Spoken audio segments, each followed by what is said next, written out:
Good afternoon, everybody. This is my, I guess we call it a rental car review. I'm actually traveling in a Nissan Altima this weekend.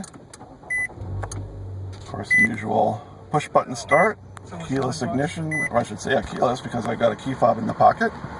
Just wanted to show you something. This car, I've driven it so far for about 450 some miles, 446 miles actually to be exact, and I'm getting 39.8 miles to the gallon. And that's actually, I have not reset the trip odometer since I started, so that's about 40 miles to the gallon for the past 446 miles. An incredible mileage for a car this size and with this amount of power and pep. I'm going to go ahead, I'm traveling from Bismarck, North Dakota to Minneapolis, Twin Cities, Minnesota. I'm going to reset the trip meter at the start of this trip. We'll see what the fuel economy is going to average on the way back. So I'll be going from Bismarck to Fargo on Interstate 94, which is about 75 mile an hour speed limit. And then from Fargo to Minneapolis on Interstate 94, which is 70 miles an hour speed limit. And don't know if I have any prevailing winds or not, if that's going to be a factor, but we'll see what this car will do. I've read online that this gets fantastic highway gas mileage, and this particular example seems to say that's the case. I have 6,200 miles on it, so anyway, let's see what kind of mileage we can get out of this, and give an update when I start rolling into Fargo. I'll talk to you then. Okay, so we are in Fargo, North Dakota, and I'm resetting the trip odometer. I'm going to reset the trip computer as well. The trip computer is showing 37.7 miles to the gallon for 191 miles distance. The interesting thing is, when I filled the car up, it actually was 38 miles to the gallon. It took me 5 gallons exactly to fill 191 miles. So between the two filling stations, between Bismarck and Fargo, I had a little bit of a headwind. So I was just actually driving at the posted speed limit of 75 miles an hour. You can see in the upper left-hand corner, my range for this tank is going to be 614 miles. I have about 245 miles left on my trip. I'm going to go ahead and reset this. So there's a button on the steering wheel. I'll go ahead and reset this, and then what we'll do is I will see what our leg from between Fargo and Minneapolis will be.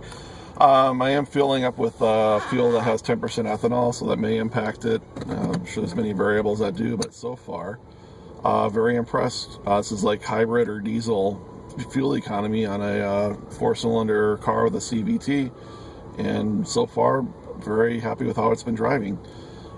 So I'll give you the next update a little bit down the road. So are we on? Yeah. Okay, so I'm back home in the Twin Cities, and I'm about ready to turn this back into the airport rental agency, and averaged about 42.4 miles to the gallon from Fargo to here, so it's about 248 miles.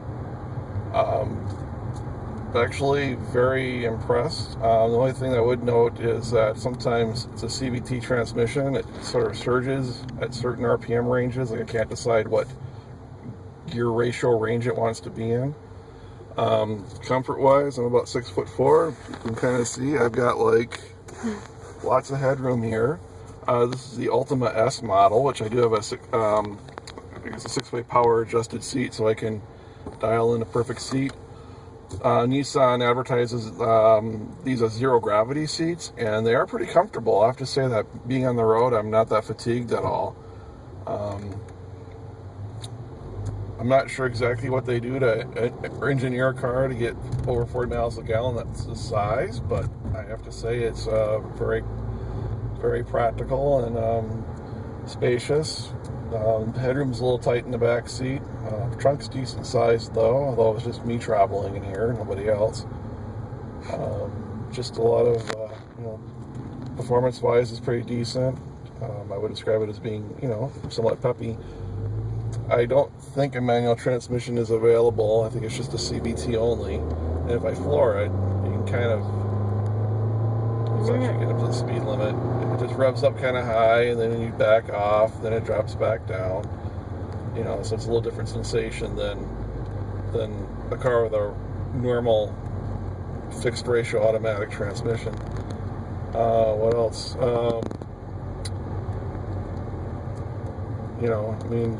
if you're looking for excellent cruising range, I mean, I've driven this car for about 248 miles since its last fill up, and it tells me the miles to empty is 431 miles. That's a pretty impressive cruising range. I have under 3/4 of a tank of gas. Normally, my other cars, if I drive from Fargo to here, I'm usually down to about a half a tank. So this highway mileage this car has, I mean, it's exceeded the EPA estimates for my trip here. So it's pretty incredible that you can actually get within a stone's throw of a hybrid or diesel fuel economy with a regular gas engine car. So I say hats off to Nissan for that. I guess I don't have anything really negative to say about the car other than the sort of the surging sensation, which, you know, we might get used to. This is kind of the S-level trim. I mean, the upholstery is kind of, I don't know, sort of a pseudo suede or Alcantara with cloth inserts, and I mean, it's okay. I think if I were to get this car, I'd get leather and stuff, and then it's pretty cool. Otherwise, I know that there's a V6 version of this. I can imagine it's probably performs a lot better, more power. Not sure about the gas mileage.